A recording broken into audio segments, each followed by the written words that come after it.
Hi, I'm Kent Lund. Welcome to The Collectors. This is going to be a little different twist today. Joel Stone from the Dawson Museum is actually going to interview me about my tether boat and model boat collection. Next on The Collectors.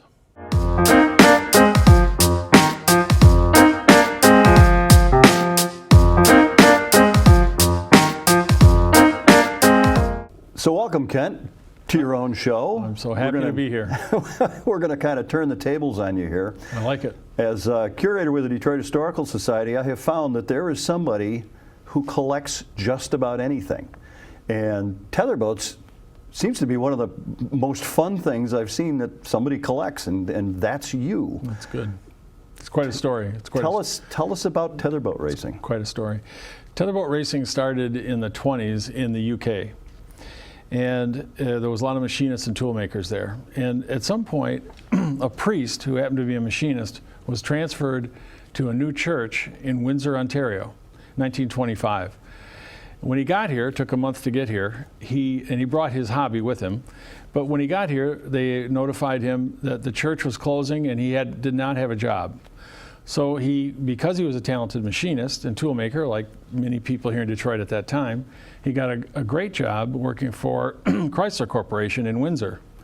And somehow, we don't know how, but he got people together to build model boats and race tether boats at the children's wading pond at Waterworks Park on Jefferson. Oh, sure. Which actually closed in 1941, and when the war broke out. So that's how the whole thing started here in Detroit. And the way tether boats work is there's a pole in the middle of the pond, and it's got a 52.5-foot line that goes tied to the boat. They race one at a time for speed only, and there's 3 classes of boats. And so they can stopwatch that. There's 4 revolutions is 1/8 of a mile. I mean, this is before technology. So we got stopwatches and pencils and paper. So 4 times around was 1/8 of a mile. They could hit the stopwatch and then tell the participant that you went 24 miles an hour or 50 miles an hour. The first tether boat to go 100 miles an hour was 1961. So it took quite a while. Took quite a while. So that's how the whole thing started here in Detroit, and I knew nothing about that in 1990 when I visited the Royal Oak Flea Market and was wandering around and I saw this magazine. I think I bought it for $2. Model Craftsman magazine, 1939. And in this magazine, there's a story about a huge race in Detroit at Detroit's Waterworks Park, where New York and Chicago and Detroit all come together in 4th of July weekend to have a big international race, because Toronto Club came also. There were, by the time the 30s, late 30s came along, there were 5 or 6 clubs in big cities. Anywhere that there was machinists or instrument makers, people that worked with their hands and machinery could join this club. As a matter of fact, to be in the club in the 30s, you had to make your own engine and make your own propeller, make everything on the boat yourself. It had to be homemade. You couldn't buy anything at the store. That's a great rule. Yeah, it limited, but as you can see in the panoramic photo to my left against the wall here, there was 75 or so members at any given time that had the talents to build these things. So this picture represents Belle Isle, Michigan, or I'm sorry, yeah, no, this 1941 is Belle Isle. And this was the annual 4th of July meet, and these people are from Chicago and New York and Detroit. And I have, over the last 20 years, tracked down just about every family member in this photograph and found several boats. If my wife wasn't going to watch this, I would say I had 10 boats, but I might have 15 or more. But I found plenty of the boats and had some wonderful experiences phoning people on the phone and finding out that their dad did this and they still have the boat in the attic or the basement and it's still intact, and I make arrangements. Some are given to me and some I actually buy. I'm trying to collect many of them. On the very end of this picture that we're coming up to now is a man named Robert Graham, and I noticed in the magazine that his name was on all the photographs. It said photo by Bob Graham. I actually went to the computer. And I actually went to a computer and found him, because in the magazine they list, often in those days they would say Bob Graham of Point Pleasant Beach, New Jersey. So I actually went to the computer and then found a man named Bob Graham in Point Pleasant Beach, New Jersey, I called on that phone number. I got a phone number. He wasn't unlisted, and he answered the phone. He still lived in the same house 60 years later. And I talked to him. Lucky for you, huh? Oh, very lucky. Because frankly, the hunt is really the fun part, and excitement when you actually find something and are able to save it and preserve it, because so many things get thrown out. So Bob was friendly and said he still had his boats. He was also the official photographer for Model Craftsman magazine.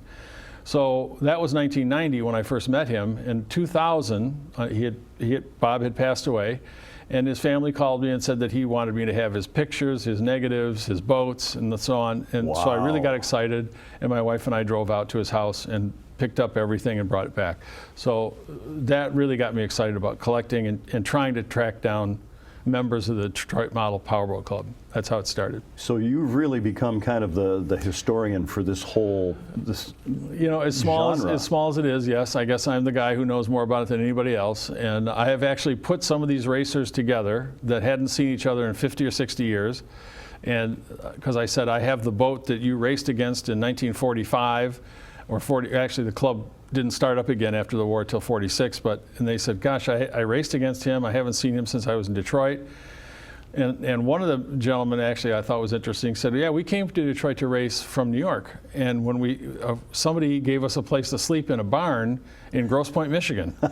So I don't think there's any more barns left in Grosse Pointe, Michigan. But. No, they're probably really expensive walk-ups now. So that's how I got started. And I've got several boats to show you. Oh, wonderful. And we'll start with, this is actually Mr. Graham's boat that I found in 1990. Wow. And when you think about this, in these days, there was plenty of people who had the talent to build this. To be in this club, you had to build your own motor. So here's Bob's version in 1937. It's an overhead valve four-cycle motor, totally homemade. The boat is totally homemade. This is an A-class boat, and there was 3 classes based on weight and size of motor based on the cc. So 10, 20, and 30 cc motors, and then 8, 12, and 16-pound boats. The 16-pound boats were for the steamboats. They actually made racing steam motors that were, at that time, in the late 30s, faster than the gasoline boats. So this is totally homemade. This is called Skip, and it's 1937 or so, according to Mr. Graham. And and everything's homemade right down to the spark plugs? Yeah, I was told, and this is sort of a guess, but the small miniature spark plugs were made by apprentices at Champion Spark Plug. And they probably only made 100 a year. Wow. For all the clubs that needed them, or small motors, because there were no really manufactured motors like this until after World War II.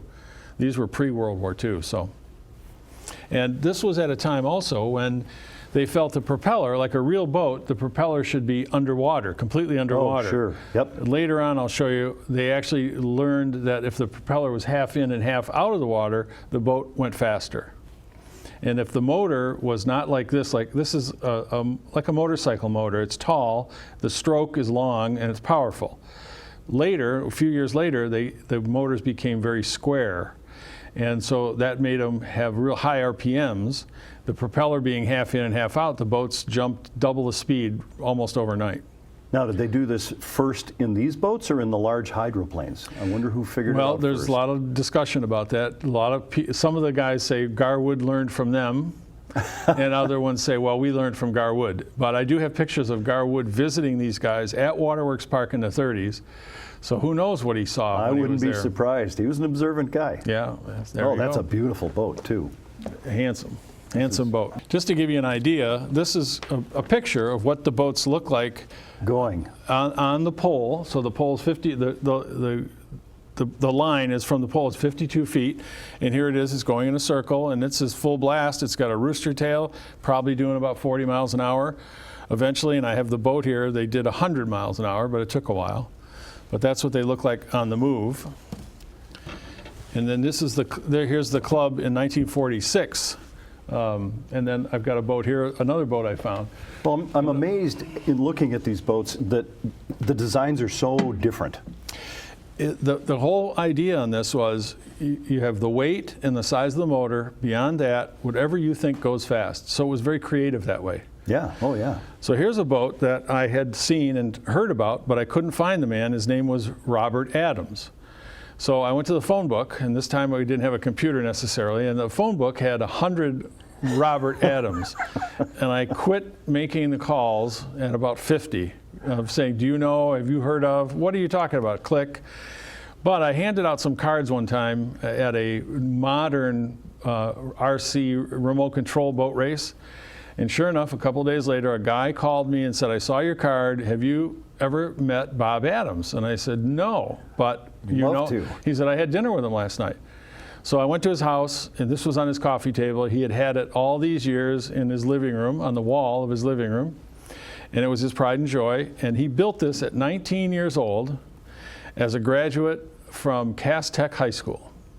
So he built the motor and the whole boat, carved it out. It's all carved out of one piece of wood that was sliced in half and then pin registered so you could put it back together, shaped on the outside, and then opened up like a gourd and cleaned out. And then that's how he made his boat. And he was oh, sure. He made a very special outdrive on the bottom there that's got two 90-degree turns. Gears in it.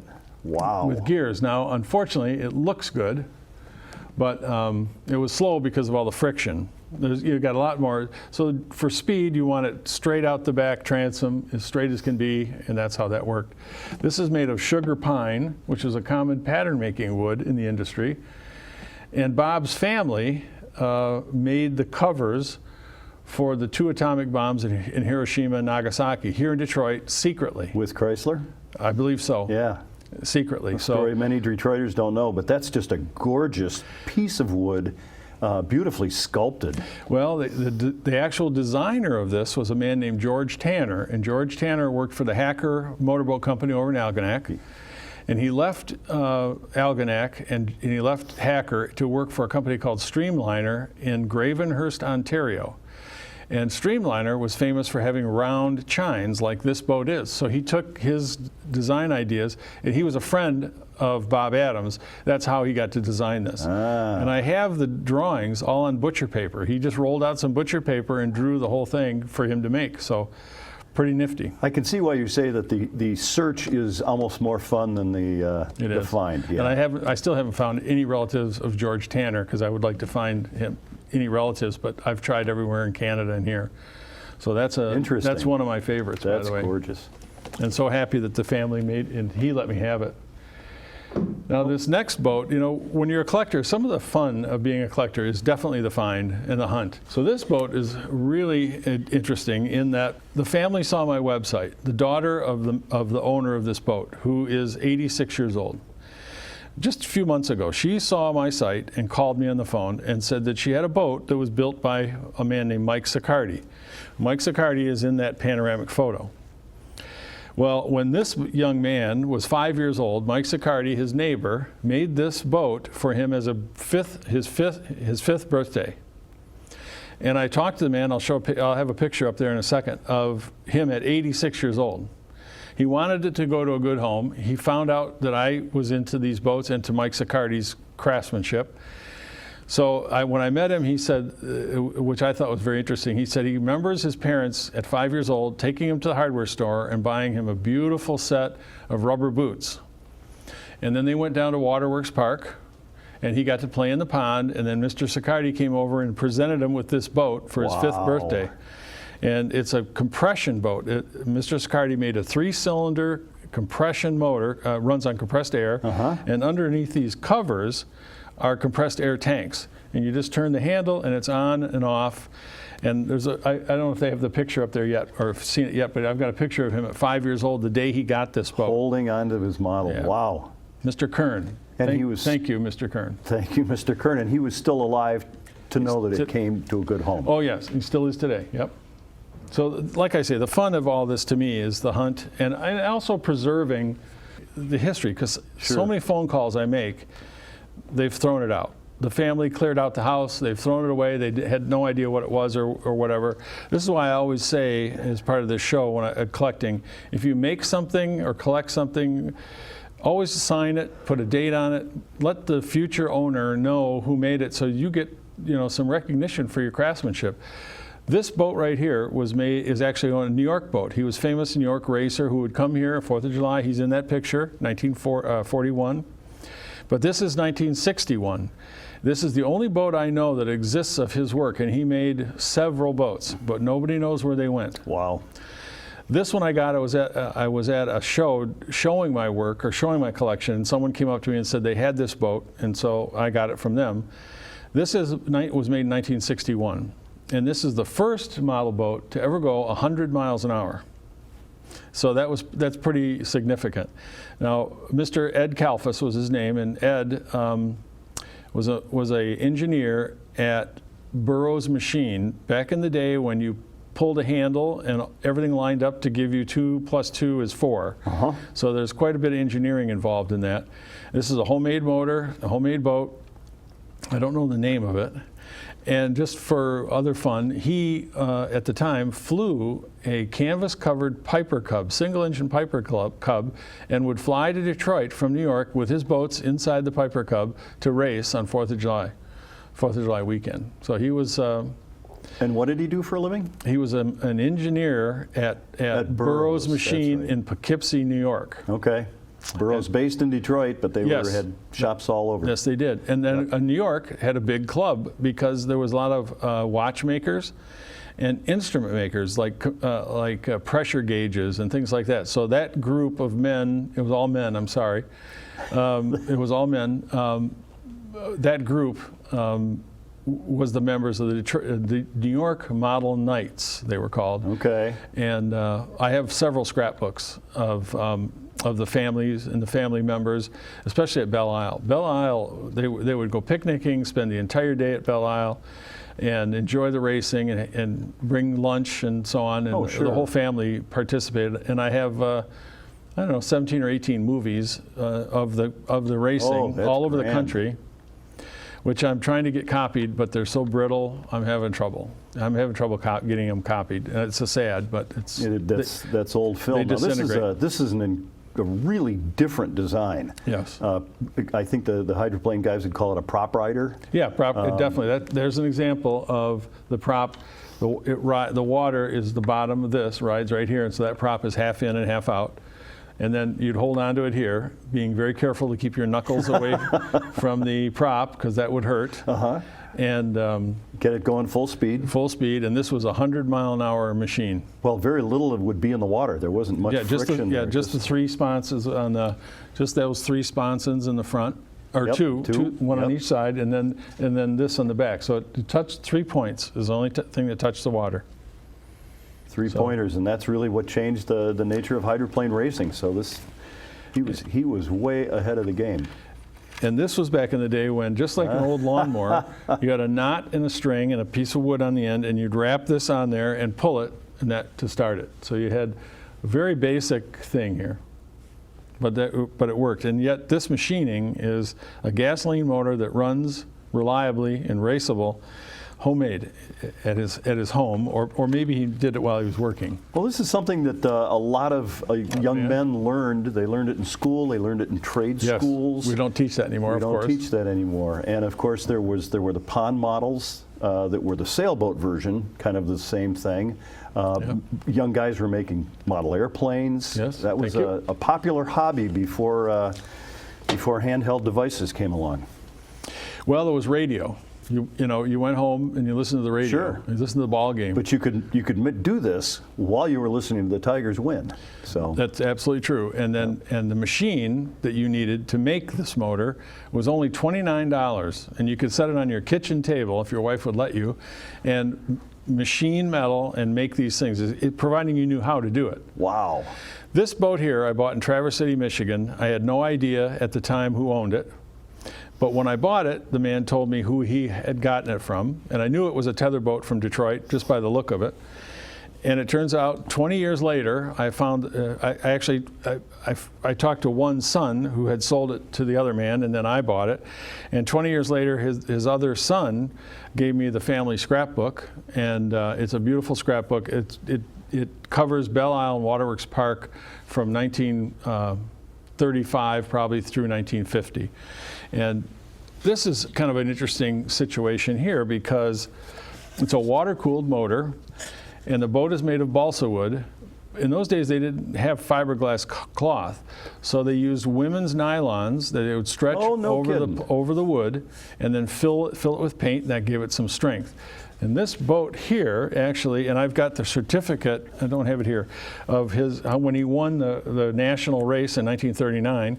Not only did he make this motor, he made the battery. The battery is actually homemade. And again, we've got a prop that's on the surface, just riding on the surface. Handsome boat. Nice, real pretty, unusual design. Nice family too. Yeah, this is a small. This would be the smaller class boat, and this one is kind of fun because to start this one, you take a shoelace that has a hard end on it. You put the hard end into this hole, then wrap it, and then pull the shoelace to start this boat. Which everybody had back then. Absolutely. You're darn right. Which is great. Thank you. That's a lot of fun. You can tell by the colors of that one. That nice colors, yeah. Having fun, yeah. Right. This one actually came from Philadelphia. And this man had an interesting story. Ray Seavey was his name. Ray was diagnosed with polio at 12 years old. So he told me this himself. When I drove to Philadelphia to pick this boat up from him, and he told me the story himself. His parents were worried. What is he going to do for a living? Because he's going to be in a wheelchair, probably. So they sent him to watch repair school, which he did for 40-some years as a watch repairman. I gave him a watch. When I visited him and bought this boat from him, actually he gave this boat to me. I gave him a watch I had that wasn't working, and sure enough, he fixed it and sent it back to me. It was very nice of him. But this is a beautifully made, homemade motor made by a watch repairman. So Ray was a very talented guy. Again, we're surface propping, so this is 1946. This boat is 1946. 3 points, 2 in the front, 1 in the back. That's the only contact with the water, so it bounces off the water. Sure. And Ray has passed away, but his daughter sent me a box of miscellaneous parts and different things of his. So I'm happy to be able to preserve some of the things these guys did. Well, and there's an art here. These were very talented people. Absolutely. That's a gorgeous engine. How did they engineer the balance? Where did you figure out how to put the tether? That's something they probably did experimentally. And one of the other boats I have, the 100-mile-an-hour boat that I had earlier, had several holes in the attachment place so they could run it and then move it a notch or two and see if it ran better. Test it again. Test it again. That's how they did the balance. And of course they had to weigh these. This is at least a 12-pound boat. It doesn't seem like it, but it is. So he raced in a class with a 30cc motor. And some of these guys traded designs. Some guys would say, my design's really good. Here's my drawings or my blueprint. You want to try this? But mostly, just like anything in racing, they got modified. And then the other thing that makes these kind of rare, this is an original finish, original boat. All these ones I just showed are original boats. When you're racing and you race year to year, day to day, you modify everything. Every time you race, what can I do to make it go faster? Sure. Oh, yeah. So it's very hard to find these boats original, not repainted and so on. Because they were modified again, after they raced. This was and that fits in with this story. There's a square here on the top of this. You can see it's been patched. He told me the first time he ran it was fast, and it pulled his connector right out of the boat. So he had to reinforce it and redo it. So he did a patch on it. And then here, to work on the carburation, he could lift up this spring-loaded doorway. I saw a couple of them had those. Yep. So, now, did they have things go wrong? Spectacular flips and? Oh, I've got it on film. I've got one in 1953 that's going 75 miles an hour. It flips completely over and lands upright and just keeps going. But more often than that, if they did flip over and they got into the water, when you suck the water into an engine, it doesn't compress. So it blows the motor up. So several guys would blow up their motors if they got water. Have to start over again. They have to start over, build them again. Another winter project. Sure. Great fun. Now, are there Are there a couple of boats out there that you know of that you would really like Yes. to get? Yeah, there's several. Okay. There's several. Either the family wants to keep it, which I'm happy. I just hope that they think of me someday. Sure. But if the family wants to hang on to it, I'm happy they're not throwing it out. You know, when you make phone calls collecting this stuff, you explain to somebody why you're calling and that I know about what their father did or their grandfather did. I get very mixed information. Some of the family members talk about it, how wonderfully about hanging out at Belle Isle or going to New York to race at the pond for they raced in New York for a while at the pond that was for the national convention. What's it called? The exposition. Oh, sure. In Chicago, Yep. the 1934 exposition, they had a pond there, and the guys raced on that pond. So some families talk about it very fondly.